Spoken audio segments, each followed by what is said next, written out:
Good morning, everyone. Welcome to Phys Ed Summit 3.0. We are cruising along in our morning here. I can't believe it is already 7 a.m. Pacific time, where Seth, Martin, and I are both here in the world.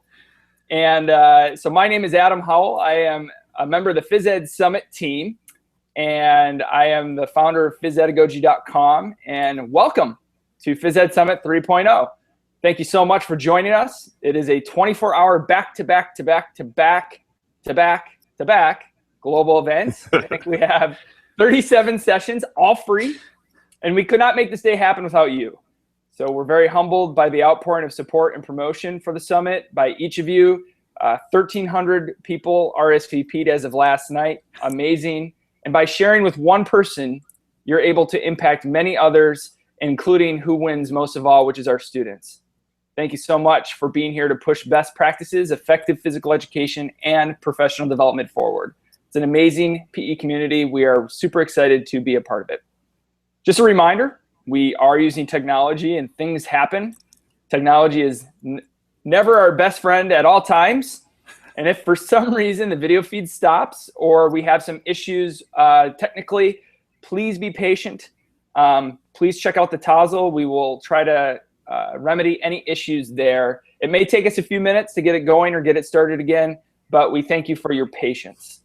After the Phys Ed Summit, we will post the feedback survey on the Phys Ed Summit 3.0 homepage. We hope that you will provide us with some feedback, because one of the things we're trying to do is measure the evidence of impact. What I mean by that is we're trying to see how opportunities in professional learning methods such as this, how it is affecting best practices positively. And we want to be able to say definitively that, yes, this type of professional learning is effective. So please help us out by giving us some feedback. In order to receive a PDU certificate, we will request that you fill out that feedback form. So with all that said, I would like to show you briefly our Tazzle, which is our back channel for today, in case this is your first time joining in on a session hangout. So I want to go to our Tazzle, and even I have difficulties with technology sometimes. So be patient for just a second. Here we go. I'm going to share my screen, and you can see that this is the Tazzle right here. So this is the back channel. Already some people are posting. I'm just going to say good morning. And we have the YouTube link right here. This is where you can watch the live Google presentation while you are on the Tazzle. If it does not work, please refresh. And if you are still having technical issues, please post in the chat, and I will get a direct YouTube link so you can watch along with us. Seth is also today pinned some resources to the pin board. Right here is a link to Google Drive, and I think this may be his presentation. And he also has some resources here for simple Tabata and surfer workout slides that he will be using in his presentation. At the very bottom, which is currently spinning the wheel of death right now, is the Phys Ed Summit hashtag. Apparently we're trending so much that it broke Tazzle. So if that picks up, it picks up. If not, I am glad you are all here in the back channel. So I would like to introduce our presenter here. Seth Martin is an elementary physical educator in South Lake Tahoe, California. He has taught K through 5 physical education for 10 years.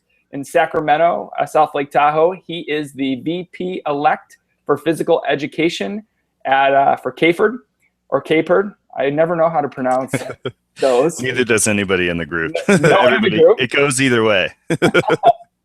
And he's presented at Cal Poly workshops and CAFED conferences. So without further ado, I would like to introduce our presenter today, Mr. Seth Martin, talking about Tabatas and HIIT, and small space fitness can be a HIIT. Seth? All right. Good morning, everybody in the Phys Ed Summit. This is so awesome. I'm so thankful to Physedagogy for all the work they did to make this whole thing happen. I am definitely excited to be presenting. With this, some of the things that I want to bring in is not just the idea of a HIIT workout, but also how we can modify it to make it work for whatever grade. So I teach K through 5, so I have elementary kids, but I also work with middle school and sometimes with high school teachers to try to help them out with what they're doing. So I'm hoping that you'll get some good stuff out of everything that I'm going to present to you. So with that being said, let's get right into it so that we can make the most of our time together.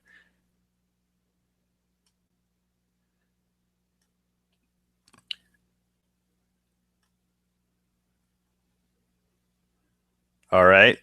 And come on, loading. So with this, one of the things that comes from the title, Small Space Fitness Can Be a Hit. I teach in South Lake Tahoe. It snows in South Lake Tahoe. And as awesome as that is, that also means that the wintertime, however long it might be, I'm inside. And for some reason in South Lake Tahoe, we do not have or gyms at our elementary schools. We have multi-purpose rooms that are basically cafeterias first and teaching spaces second. So I need to use smaller spaces. I'm lucky I have a room that I get to use, but it's definitely not a room that we can run around and do a lot of activities in that would be able to be done in a gymnasium. So a quick overview of my session. Hey Seth, real quick. Yes. Are you sharing your screen right now? Yeah. Okay. Could you stop that share and then reshare it, because it's not showing up as being shared? So we'll just work through that real quick and hopefully get your screen shared so people can see. There you go. I think it just came up. Okay. Are we good? Yep, we are good. So I'm going to mute my mic again, and it's back to you. Sweet. Okay. Well, now that we got that out of the way. So HIIT workouts, we're going to go over types, how to make it appropriate, go over something I call a thematic workout, something that you can do to make your workouts interesting. You might see a lot of these on Pinterest. I know John Jones has thrown up a lot lately of these kind of workouts where it's got a theme behind it. So going a little deeper into that, and then also how you can throw some tech into all of that. Now, this is a HIIT workout session, and one of the things I want you to do is actually experience a HIIT workout, because if you understand what I'm actually talking about by doing, then you'll have a better chance of actually being able to figure it out. I also feel like you need to know how it's going to feel before you try to make your students do it, especially with, like, for me, elementary kids. You shouldn't be just picking a workout out of, whatever you did at the gym or whatever you did or whatever you see on the internet. You need to work your way through it. You need to kind of feel it out. So we're actually going to do a Tabata. So we're going to do this Tabata. Now I'm actually going to give you a couple options, because a true Tabata is 8 rounds of one exercise, and those 8 rounds are consecutive. So you can choose any one of these exercises and choose to just do 8 rounds of that one exercise. Notice with push-ups, I also put plank for my students who aren't able to do push-ups yet. I encourage them to try to make it for a Tabata amount of time, which is 20 seconds of active time in that plank position. So trying to stay up in a high plank for 20 seconds, or as close as they can get to 20 seconds to get that intensity. So you can choose one of these 4 things. That's the first option. Second option, you can choose 2 things and do 4 rounds of it. So you do squats, you do 4 rounds of squats for 20-second intervals with a 10-second rest, and then you pick another exercise and you do 4 rounds of that. I do encourage you to look at these now, because I am going to switch over to a timer so you can actually see how long we're going to be doing the workout. And the last option is you do all 4, and I'll talk you through all 4, and you do each one once, then move to the next. So you do squats, then skier jumps, then push-ups, then jumping jacks, and then you actually start back at squats and do that one more time. So that would be like a super modified, which is more like what I do with elementary kids. So think about which one you want to do. You can try it out that way. So again, the true Tabata would be picking one and going 8 rounds of it. The modified would be picking 2 and doing 4 rounds of each. Or you can do kind of the super modified, which would be just working your way through the list. And I'll again talk you through it, and then doing it a second time. So it's a total of 8 rounds, no matter how you slice it. So it will take about 4 minutes to get through that. And once you get through that, we'll be moving on. But this will give you a good little brain boost. And also it will help you out with kind of having a better understanding of how this works. So another tool that you'd want to have if you're going to start using Tabatas is some kind of a Tabata timer. In my class, I actually have a true Tabata timer that goes up on the wall, but there's many other options. So this is one option. This is tabatatimer.com. You set the number of rounds or the number of cycles, number of Tabatas. So a Tabata would be going through one exercise, and then you start the timer. With this, it's limited to Tabata, but you can mess with the amount of work time and things like that, so you can play with it a lot. Other options, if you use Fit Radio has a Tabata channel that will actually tell you when to be active and when not to be, and it just plays music through that period of time.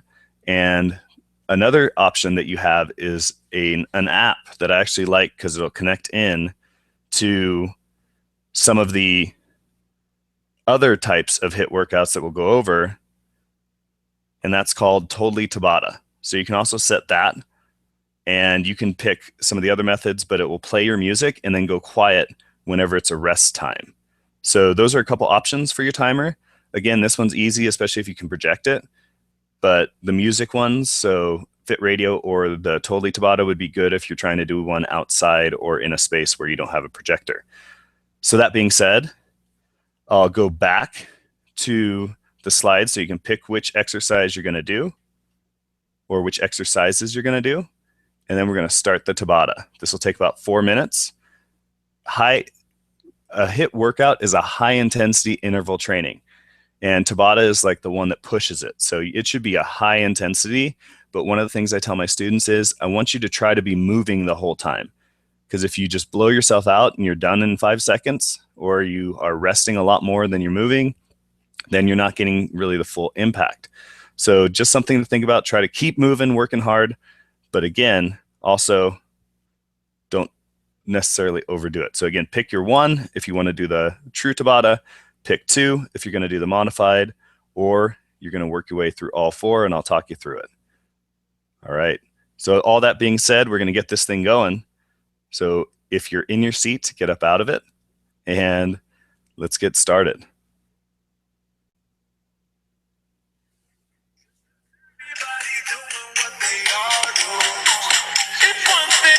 So you have a 10-second countdown before you start, and then we're going into squats. So 20 seconds of being active, so move, doing those squats. You have 10 more seconds, you can do it. And you're going to be going into your round 2 after you take 10 seconds rest. And with the rest, make sure you're actually resting. Don't try to work through the rest time. This is your chance to recover and be ready. So you're going into round 2. So you're either doing skier jumps or you're doing one of those exercises you pre-chose. So let's go. Keep working hard. We got 1 down. And we're going to be going into push-ups if you're doing all 4 after this round. If you're doing one of the ones you've chosen, you have 2 more rounds of that exercise. If you're doing the half, if you're doing the full, then you have 6 more cycles to go. So it's push-up time. Let's go.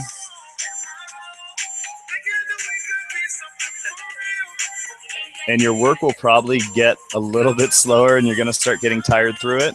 Just do your best. You got it. Keep going. Another one down.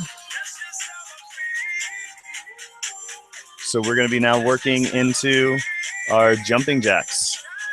If you're doing all 4, and again, if you've picked, this will be your last round of that half, or you're halfway done after this round with the full Tabata.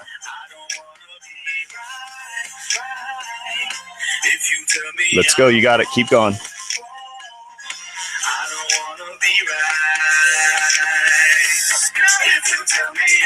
All right. So now you're going to be, if you're doing the 4 exercise version of the Tabata, you're going to be going back to that first exercise, which is your squats. All right. See if you can keep up with how you did the first time around. See if you can get the same kind of numbers. With my students, I usually join in, especially when it looks like it's starting to get tough or if they're starting to slow down a little bit, to try to keep them motivated. All right. If you're doing the half, you should be one round through that second exercise. If you're doing the full, you're almost there. All right. So you've got the skier jumps. And keep working, see if you can stay with the same amount of work you did the first time. All right. Great job. Only 2 more cycles to go and you're done. So if you're doing the 4, now you're back at push-ups.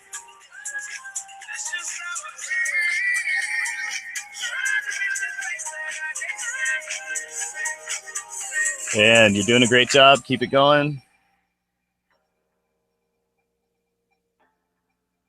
Keep going. You're almost there. If you're doing the full Tabata, it's going to be tough right now, but you can do it. You're on that last cycle now, so the last one, and then you're all done. So you're either doing those last round of jumping jacks or the last round of whatever exercises you chose. Almost there.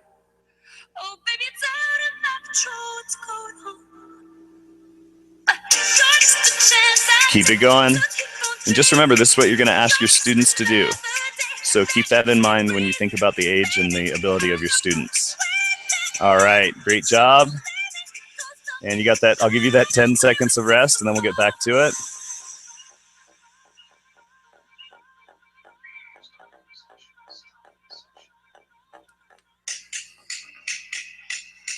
All right.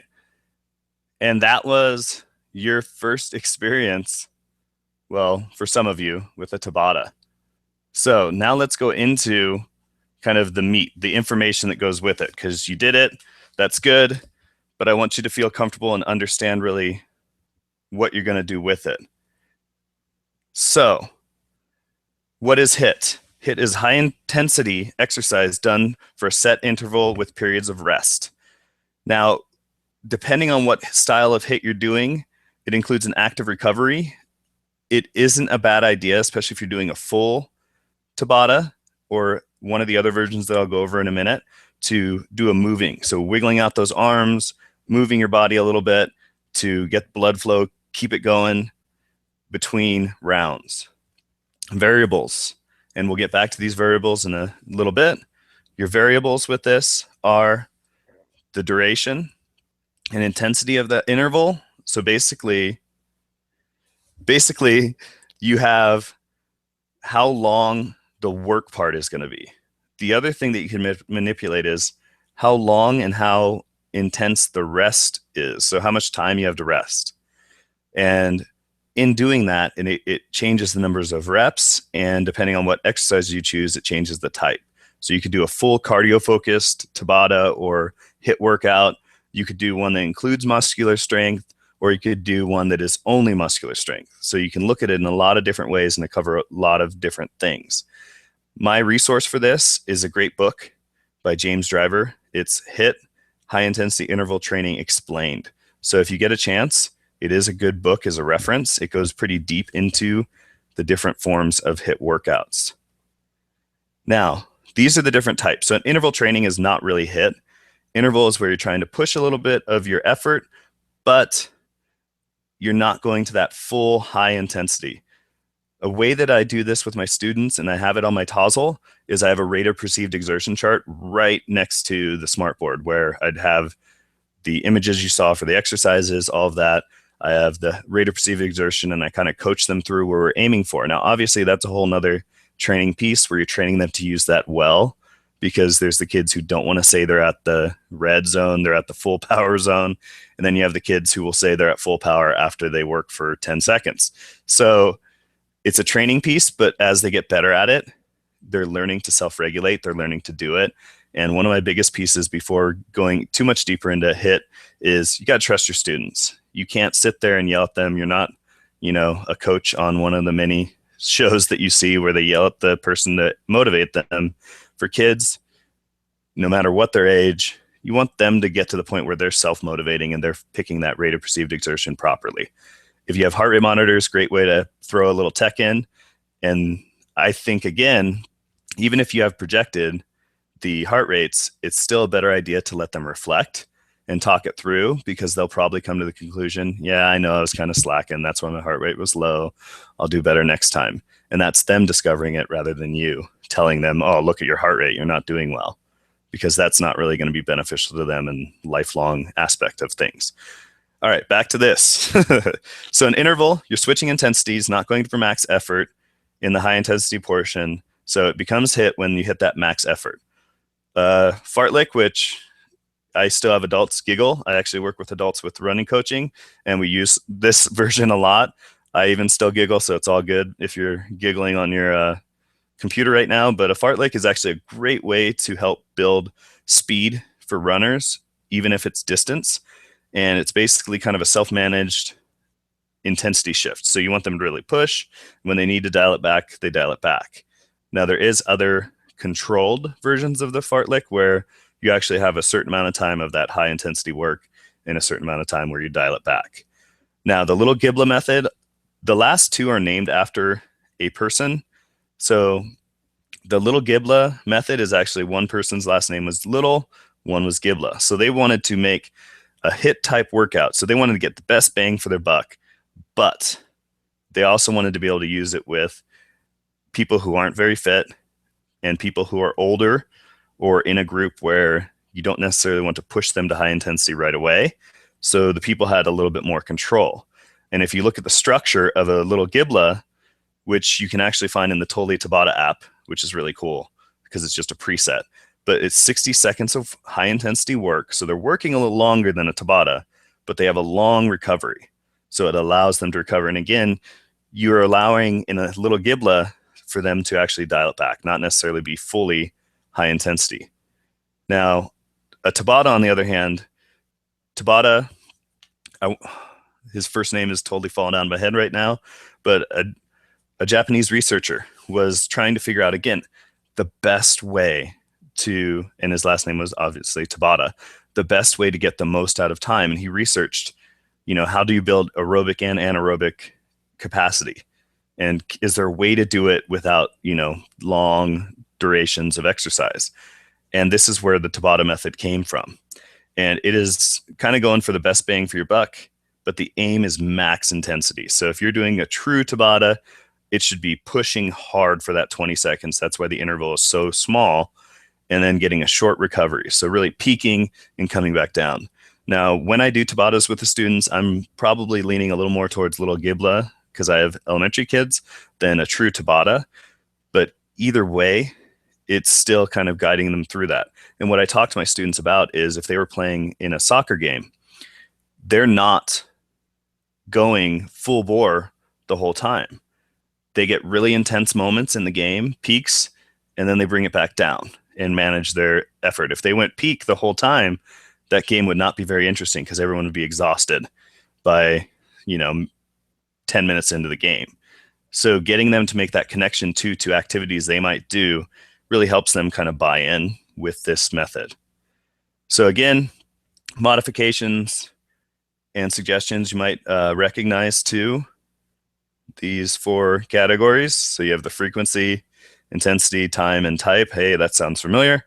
So that might help you when you're looking at your goals, your learning goals that you actually would be trying to have the students do. So the frequency, number of rounds they do.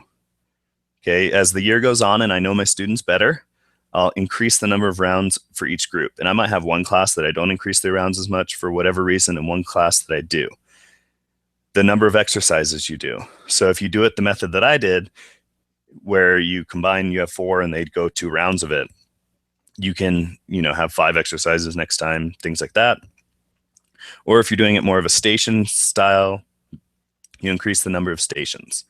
Intensity, rate of perceived exertion, where you're trying to push them to a certain spot on that rate of perceived exertion scale.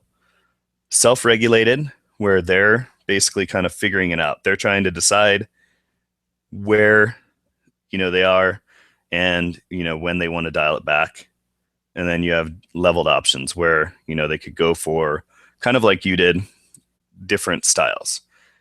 Time, the amount of rest is greater than the high intensity exercise, the amount of rest is less than, or you increasing time, so as many rounds as possible. Type, cardiovascular focus, simple body weight exercises, and even including things that are more plyometric. So you can change up the type of exercise to hit certain goals that you have or certain pieces that come into lessons. Now, with HIIT workouts, I will include it as a fitness activity that we do early in a lesson. It might be something where we are reflecting on it. So it could be like more of a movement activity, and then we're going to go into a balanced lesson where the MVPA might dial back a little bit, but we want to get some intensity out of it. So it's basically getting the most bang for your buck in the classroom as well. Because again, we have limited amounts of time to work with, so we always want to get the most out of that time. So that's where I kind of came into using HIIT. These are some tools that you can use. So coming back to this, there's a couple of companies that I know of that just have them. They're large battery-powered or plug-in wall clocks that you can have, so you can run your Tabata. The battery-powered ones are kind of cool because if you're outside, you could still bring it out technically, and it's a big view. The Totally Tabata app, especially if you can use Apple TV or Reflector or one of those things, you can actually bring that up, but also you just have the music. So when the music is quiet, they know that it's rest time. When the music is active, then they know it's time to go. And Fit Radio also has the Tabata station where, again, it will tell you when to go and when to dial it back. It does not turn down the music, so they have to listen to a little voice that kind of sneaks in there. And it's kind of a weird one because it's actually starts, it gives you like 20 seconds before it starts.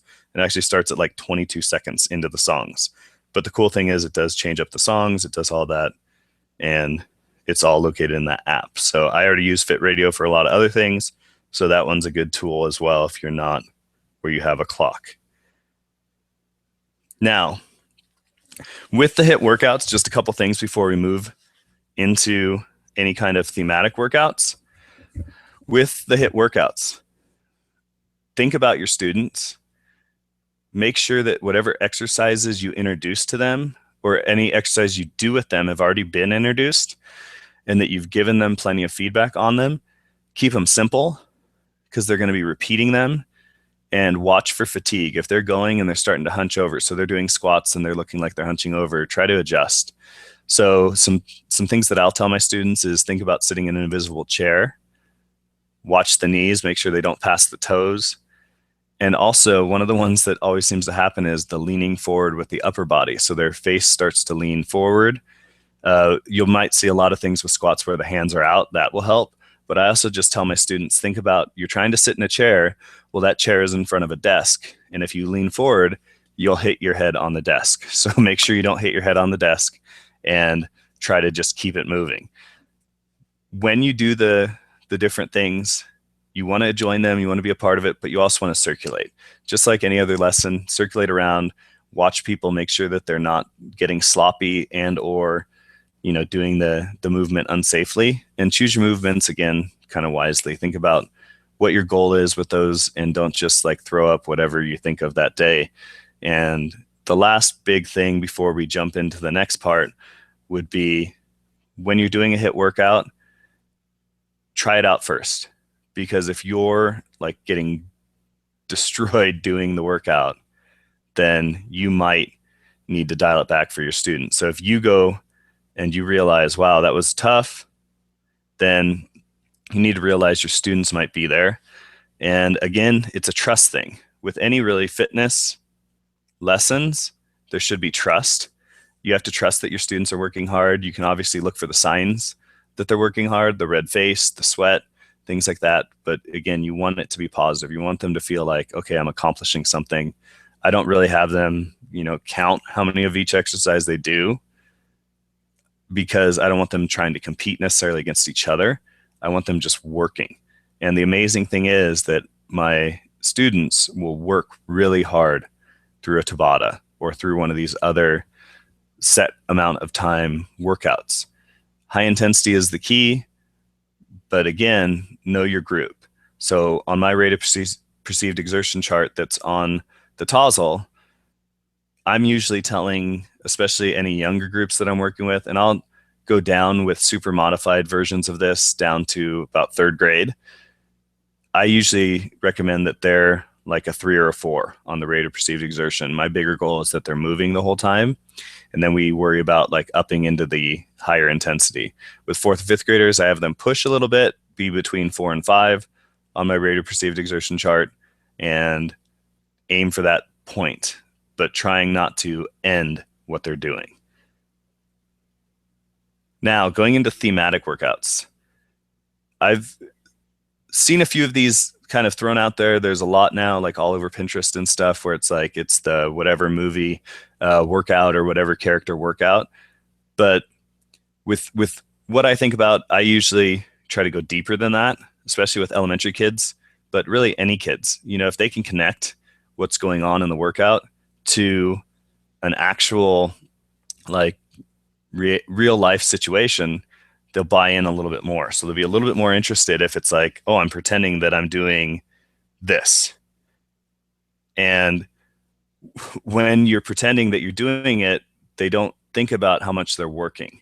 So that's usually a cool part of the whole thing, is that they're working really hard, but they don't realize it, or they're not like overthinking it. They're just going. So thematic workouts, make it fun. Create a world to distract them from the work. So we want them to understand exercise. We want them to be a part of it, but it's okay to let them have fun and escape the fact that it's just exercise. I think like a lot of the activities I do for fitness, I try to have them doing an activity where they're working really hard, but they're not sitting there thinking about how hard they're working. They're just being a part of it. Simple movements that mimic a theme. So as you'll see in just a minute, trying to think of things that would work. So if you're talking about, you know, dinosaurs, thinking about how, you know, you can make movements that would get heart rate up, that would get the kids working, but that would fit into dinosaur themes. Allow all students to follow along at their own pace. So if they're moving a little bit slower, or they're not, you know, being at a super speed, they might still be working at a higher intensity. So coming back to that intensity, you can't really judge it just by watching. If you have heart rate monitors, you can kind of keep track, but again, you want that reflection process to happen. So you allow them to follow on at their own pace, but they need to be moving. Use movements that they know or can do easily. So don't make any crazy complicated movements that they're going to fail at. You want every movement to be very simple.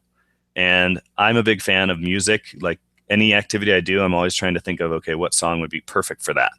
So for me, find a fun song or songs that fit a theme. I have a mirror activity where my younger students learn how to mirror each other, and basically they listen to Michael Jackson's Man in the Mirror. So things like that, finding things that fit. And you'll get to hear a couple of the songs that I picked for the workout we're going to do. So we're going to get to a second workout. So get your heart rate going a little bit. So these are 2 of my thematic workouts. I go into a little bit more detail on the surfer because that's the one you're going to do today. And the ninja one is kind of, you could probably picture out some of the movements and what they mean. But if you have any questions, I'll kind of go over them with you after my presentation. So catch a wave. Catch a wave is how you start. So the students in my class, and because you guys are going to get to catch a wave as well, you would lay on your stomach and swim. So you're pretending that you're swimming or laying on your board trying to get out to the surf. Pop up. That's when you pop up from the ground and get in that surfer stance. So your feet are wide, your hands are out, keeping your balance. Hang 10. Now this is kind of taking creative license with the terminology for hang 10, but squat low. So trying to get the kids to do a little squat in their surfer stance, so get a little bit lower on their surfboard. I have a padded floor, so that makes it really easy to do some of this. If you don't, I also used, before I got my padded floor, I had carpet squares that they would each have a carpet square, and that'd be their surfboard. The only thing with that is make sure that when they're jumping and things like that, that their feet aren't on it, because if it's a slippery surface, it could slip right out from under them. Paddle out. I always talk to the kids about Laird Hamilton, who will paddleboard out to the surf. And he basically has the paddle, the oar, the whole time while he does it. So this is a variation on it. So they go down to one knee and they paddle with the paddle, and their arms are moving, paddling it. Switch. So there's two ways switch works. If you're hanging 10, you'd actually turn 180 degrees, so you're facing the opposite direction. So you just do a quick 180 turn. Or in something like paddle out, you might be just switching which leg is down. So doing a quick switch and then going back to paddling. If you get wiped out, so if you wipe out, you're going to drop down to the floor. It doesn't have to be like a burpee drop down where they're flopping to the ground hard. It could even be just lower yourself down to the floor. It depends on, again, the surface you have and how your students can control themselves a little bit. And then shark. So it's just like catch a wave, except obviously you're going to not be so relaxed. You're going to be hustling to get away from that shark. If you want to see this in action, by the way, you're going to do it. But also I recorded a video of both the Tabata. So there's a little bit more information in that video. And there's the 4 exercise version on there. Just couldn't quite get it to go without hitching on the presentation, but you can check that out. That's on the Tozzle. So is a video of the thematic workout, but you're going to get to do it. So this is the video, but I'm going to bring up the slides that I use for the surfer workout, and we're actually going to do the surfer workout. So I'm going to actually have you work through the whole surfer workout and get working a little bit, and then I'm going to show you how I modify this thematic workout to increase the intensity and also just kind of kick it up a notch for my students, and they usually have fun with how this happens. So with the thematic workout, I found a bunch of pictures. If you do it like a slideshow, I set the slides changing about 10 seconds. And it's weird because 10 seconds feels like a lot longer sometimes, but it does go through. And I'll usually take creative license with ones like switch, because if you're jumping and turning 180, you can jump and then you can say it multiple times. So they can keep switching multiple times. That usually is a good spot to up the work they're doing. But you're going to join in. So if you remember catch a wave, you're laying down on the ground. And I'm going to actually play the music. Again, I had Audible, my location, so I'm doing this through my phone. From what I hear, you should be able to hear the music pretty well. You might recognize the song. It is a song that I figure fits the theme of surfing. And after about, I'd say probably about a minute and a half of doing this, I'm going to show you how I use an app called Tempo Magic to change things up on my students and increase the intensity on them. So when the music starts, I want you on your tummies, catching a wave. Ready? Go. So it's time to catch that wave. Start paddling, get on that tummy, get going. Oh, everybody pop up, get on those feet. Seth, while I'm riding my surfboard here, we have about 10 minutes. Okay, so switch. Okay, get down on that one knee, paddle it out. Switch. So switch legs. All right, pop up onto those feet and hang 10. So you should be in a low squat. And switch. Oh, wipe out. You just need to drop down on your tummy. And uh-oh, here comes the shark. Paddle quick, paddle quick. Get away from that shark. All right, catch that wave. Swimming back out. You're going to try it again. And pop up onto those feet. Get on your surfboard. And switch. Change directions. 180 turn. Quick jump turn. And uh-oh, you wiped out again. Get down on that ground. And oh, good. You get to pop up again. And switch.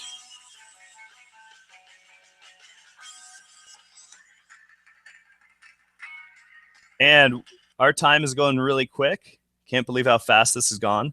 So I'm going to go right to my little Tempo Magic trick that I want to teach you and show you. Because if you haven't used Tempo Magic, it's really an app, something that you need to keep going with and try out. You can use it for dance. You can use it for a lot of things. I use it also for these thematic workouts because you can do a lot with it and it can change things up. So we're now going to use Tempo Magic. And what Tempo Magic does is it changes the beats per minute of a song. So this is what you were listening to.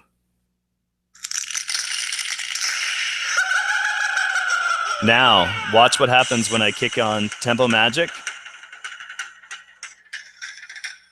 All of a sudden, it's playing a lot faster. So it went from 159 beats per minute to 205. So now we're going to do a quick round of the workout at that faster beats per minute. I always tell the kids they've earned turbo mode. They did such a great job working out. And we'll usually go pretty close to the end of the song, catch our breath, and then I tell them they're so amazing, they did so awesome that now they get to do turbo mode. So turbo mode, you're going to kick that dial all the way up. And if you put it in hi-fi, you actually have an extra couple, so I can actually get it to 236 beats per minute. I don't expect them to be working at that or having their heart work at that, because obviously that's not a realistic expectation, but the faster music does get them moving a little bit faster. That being said, we're going to go back into this workout, just do it a little bit. So think about the music, try to match the music with how fast you're moving. Ready? All right, so catch that wave, go quick, quick, quick. Keep going, get to that wave. Let's go. All right, pop up on those feet. Okay, I want you bouncing on that board a little bit, and switch again. Switch. Okay, get down to that knee, paddle that board, paddle, paddle, paddle. And switch legs, switch again. And pop up onto those feet, hang 10, get down in that squat. Come on, a little bit lower. Switch, come on, keep low. Keep in that squat.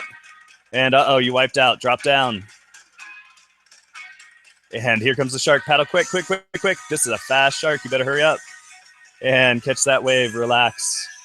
Relax a little bit. And pop up. And switch. And oh, you wiped out again. All right, so that was going through it in turbo mode. So turbo mode is fun for the kids just because it does change it up. It makes it a little exciting for them. The music is going. So with that is kind of what I consider a thematic workout. So you think about things that you like. I think about like Kevin Tiller, who has gone super Star Wars on his classroom, thinking about a Star Wars workout and how you could do that and what the cues could be and what the people could be doing. Thinking about something that you really like, because you want to be bought in. You want to be able to like be excited about it when you're talking them through. There's more options. These are more things that you might do in different kind of workout settings. An AMRAP as many times as possible. This gets a little bit more personalized. So it's like doing stations, but you have, you know, the set number of exercises at each station, and you allow the students to move on when they're completed it. Now, there's, again, that trust factor.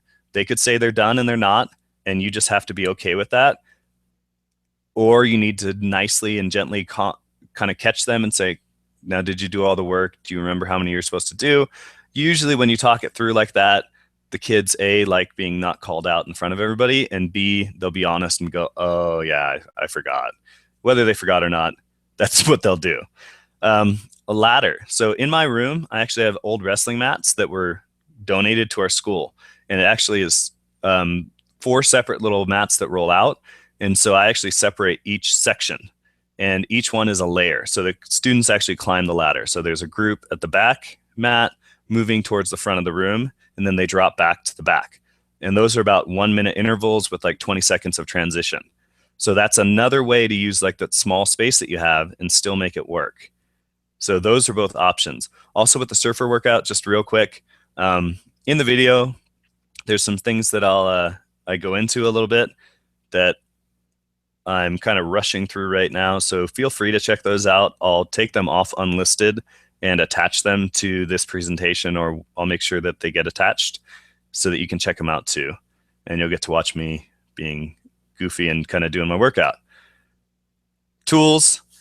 These are some different tools that you can use. Now, if you're somebody who like kind of leading a workout makes you nervous and you have access to a projector and you have access to Apple TV or Reflector, this is a Jared Robinson suggestion that I love. It's called Swork It.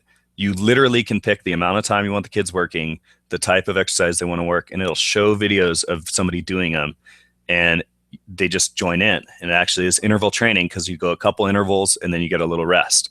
A couple intervals, you get a rest. So it is a good one. You need to make sure that you set it up before class. Just set up all the options.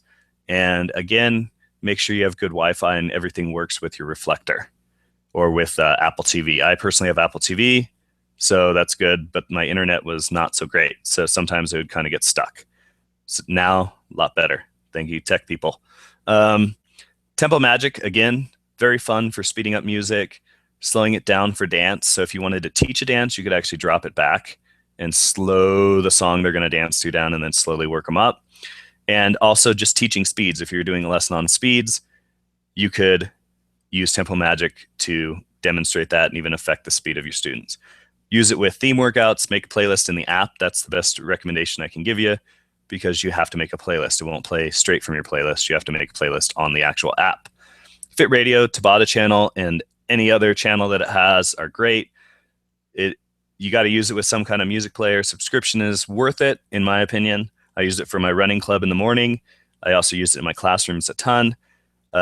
Make sure you set it on no explicit lyrics, because unfortunately, it is not just for teachers. And there's a phys ed channel in the workouts listing, so I'd use that because it's usually pretty safe songs. Other ways to tech it up, and it's not super high tech. Create slides for your thematic workouts so they can actually look at, what you're asking them to do. So there's a visual cue. I have a lot of English language learners. Visual cues are awesome. Augmented reality, the way that this would work if you're doing kind of a station-based one or anything like that, like I have the Spark curriculum as well. So I have the little Spark cards, and my plan is for at least some of them to use augmented reality and actually have film of each exercise too. So the kids don't just have the picture, they can use an iPad and use it as the target, and it'll bring up a video of somebody doing the exercise. So using something you already have as a target. Now, the only thing is, if other people are using that as well, I don't know if it'd cause issues through your asthma, so it's something to maybe test out. And finally, HIIT can be done with your students. You can figure out a way to make it work, know your students, know what they can do, and then try it. And trust that they'll actually do the work. Don't assume that, oh, they wouldn't do that, they wouldn't be into it. And if at all possible, try your workouts first, and always be willing to adjust for your students. So with all that being said, I know it was a lot.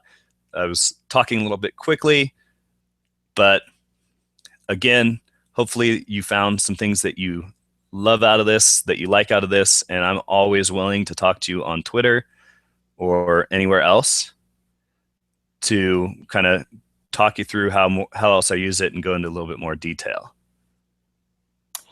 Hey, Seth, thanks. Hey. That is fantastic. That was a lot of fun. I was working out along with everyone else as well.